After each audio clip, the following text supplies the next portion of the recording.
자, 실무 문제 3번 결산입니다. 자, 결산 자료를 참고로 결산을 수행하시오입니다.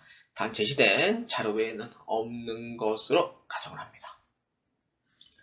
자, 수동결산 및 자동결산인데 원래는 전표 관련된 문제는 풀이를 안 하는데요. 이제 AT 자격 시험이 이제 그 다음 문제가 실무수행 평가예요. 그렇기 때문에 이 문제를 하고 이 ing력은까지 마무리하는 걸 제가 보여줘야 돼요. 그래서 이 부분도 이제 수동결산이라도 동영상 풀이로 진행을 합니다. 자, 그렇기 때문에 1번에 대해서 한번 보겠습니다. 자, 1번은 장기대여금에 대한 문제이고요. 장기대여금을 지금 평가를 하는 문제라고 봐주시면 되겠습니다. 자, 그래서 한번 볼까요? 자, 그 전에 일반 전표 입력을 클릭하겠습니다. 자, 장기대여금은 날짜가 12월 31일로 외화평가를 하는 거니까 이렇게 잡아주시면 되고요. 그래서 기준점은 항상 장부금액입니다. 장부금액으로 기준점을 잡아주셔야 되고요. 그래서 달러 2만 달러에 1200원으로 잡아주시면 돼요. 얼마냐면 2400만원입니다. 자, 이 기준점이고요. 그래서 이건 이제 자산이죠. 장기대여금 자산입니다. 자산인 경우에는 내가 받는 돈이 많으면은 이익이야 손실이에요? 이익입니다. 내가 받는 돈이 많아지면 이익이에요. 무조건. 근데 이걸 잘 몰라요. 보면은. 그러니까 좀 숙련되면은 괜찮은데 아직도 헷갈려 하시는 분들이 간혹 계시다 보니 그러니까 이걸 한번 이용해 보시는 걸 추천드립니다. 근데 내가 받는 것보다 적어진다는 건 뭐예요? 손실이죠. 그렇죠. 이렇게 돼요. 그러면 12와 31일자 금액으로 한번 보면 되죠. 자, 그러면은 얼마에 해주면 돼요? 2만 달러에 얼마? 1320원 잡으면 돼요. 얼마? 2640만원.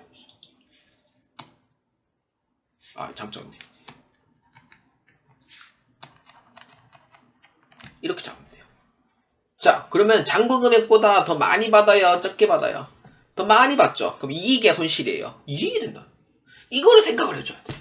근데 이거를 생각을 안 하니 손실인지 이익인지 헷갈린다는 거예요. 그래서 틀리지 않도록 꼭 해주시고요. 아, 그리고 분계 반대로 하지 마세요. 제대로. 그건 신경 진짜 많이 쓰셔야 되고요. 그래서 240만원만큼 더 받으니까 이익이 되는 거예요. 이렇게. 그럼 이렇게 해주고 그 다음에 회계 처리해주면 되는 거죠. 어렵지 않죠? 이렇게 해주면 돼요. 자, 그러면 차변에 해주면 돼요. 차변에 장기 대여금입니다. 자, 코드는 TOPINC. 그냥 TOP만 해주면 돼요. TOP만 해주면 되고, 조교는 그냥 3-1로 할게요. 얼마냐면 240만원 더 많이 받죠. 그래서 대변에 외화라고 치면은 외화 환산 이익이라고 떠요. 근데 외화 차익은 없습니다. 외화 차익은 없고요. 외화 차익이나 외환 차손을 넣을 때 이제 받침 하나 더 넣어주면 돼요. 외환 차익과 외환 차손 이렇게 넣으면 되고. 근데 이 문제는 12월 말이니까 환산입니다. 그래서 환산 이익으로 잡아줘야 돼요. 이거 헷갈리지 마세요 절대로. 그러니까 외화인 경우에는요 함정카드가 수두로 빽빽하게 많아요. 그래서 진짜 신경 많이 쓰셔야 되고요. 그래서 240만원 넣어주시면 돼요. 자, 그 다음에 2번 자 봅시다. 재고자산의 실사 내역입니다. 장부상 내역은 1억 200만원으로 되어 있더니 실사 내역은 9,860만원으로 되어 있는 거예요. 이렇게 되죠. 자, 한번 볼까요? 자, 장부상 금액이 기준이에요. 1억 200만원이라는 이 재고가 전산상에 있어요. 저도 실제 재고 조사 해봤지만 최근에 다릅니다. 실제로 달라요. 그래서 실사 내역은 얼마냐니까 9,860만원이 된 거예요. 얼마만큼 없어진 거예요? 340만원만큼이 없어진 거예요. 그럼 누가 가져갔거나 증발되었거나 아니면은 불량이 되었거나 생산하면서 그런 사항이 있는 거죠. 그래서 실사 내역과 장부상 내역은 다를 수밖에 없어요. 340만원만큼 차이 나죠. 그래서 제품의 이제 밑에 보시면은 기말 제곱 부족 수량은 원가성이 없는 비정상적인 감모인 것으로 판명되었다. 그 뜻은 뭐예요? 그러니까 잃어버린 거나 도난당한 거나 그런 거긴 한데, 차익이 나긴 나요. 근데 우리가 이제 일하다 보면은 이런 차익이 생기는 경우도 있거든요. 그래서 그냥 비정상 감모로 그냥 판단해서 그냥 비용으로 그냥 떨어뜨려라. 이 뜻이에요. 무조건 기준점은 우리 사무직 기준이 아니고 현장직 기준으로 해서 재고를 맞춰야 됩니다. 그렇기 때문에 어서 차변에 재고자산, 감모, 손실 넣으시면 돼요.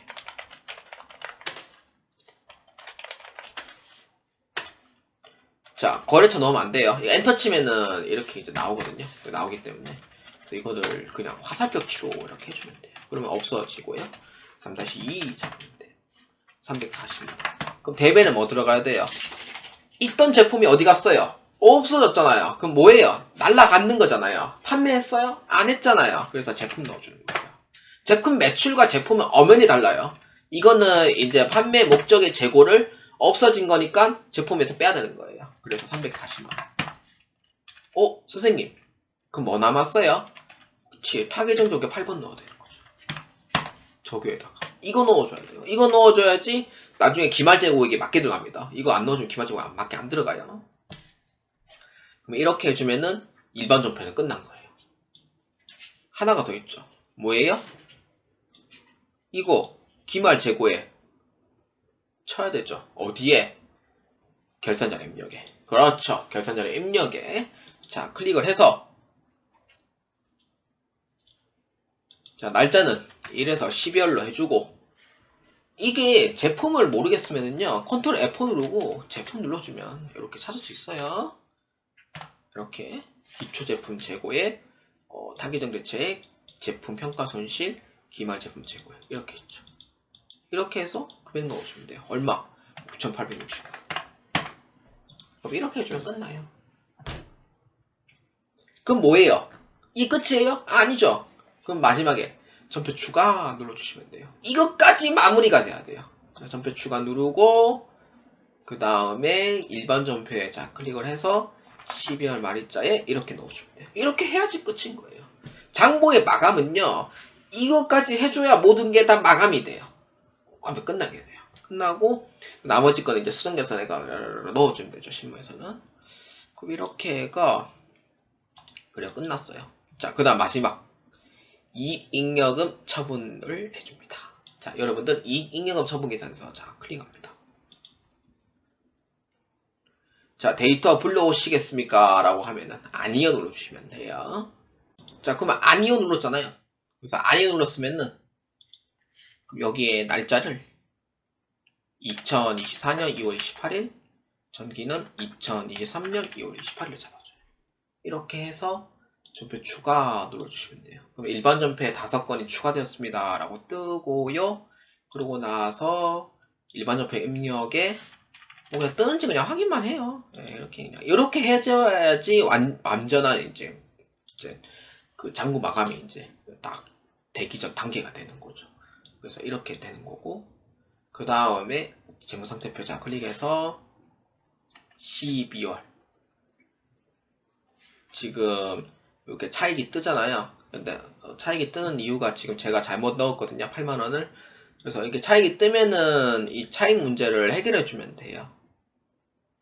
그래서 마지막에는 재무상태표를 꼭 이렇게 확인해 주시면 됩니다.